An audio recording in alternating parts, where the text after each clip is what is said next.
எல்லாருக்கும் வணக்கங்க. நம்ம நல்லா முதிர்ந்த தேங்காய் ஒரு 220 தேங்காய் வந்து உடைச்சு போட்டிருந்தோம் போலங்க. அது காஞ்சிருச்சு. எவ்வளோ வெயிட் வருதுன்னு பார்த்துடலாங்க.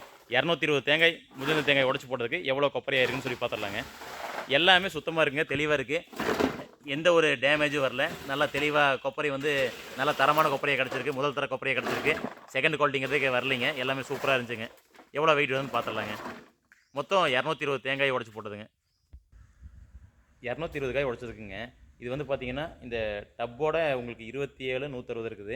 டப் வெயிட் வந்து பார்த்தீங்கன்னா, 1 வந்து பார்த்தீங்கன்னா 1200, 2க்கு வந்து பார்த்தீங்கன்னா 2400ங்க. அப்போ வந்து பார்த்தீங்கன்னா, 27, 160ல 2400 போச்சுன்னா, உங்களுக்கு வந்து பார்த்தீங்கன்னா 24,700 வருதுங்க. 220 காய் உடைச்சதுக்கு 24 கிலோ 700 கிராம் வந்து தரமான முதல் தர கொப்பரை வந்து நமக்கு கிடச்சிருக்குதுங்க.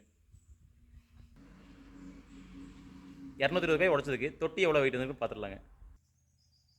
இப்போ நீங்கள் பார்க்குறது 220 தேங்காய் உடைச்சதுக்கான தொட்டிங்க. இந்த சாக்கில் போட்டிருக்கோம்.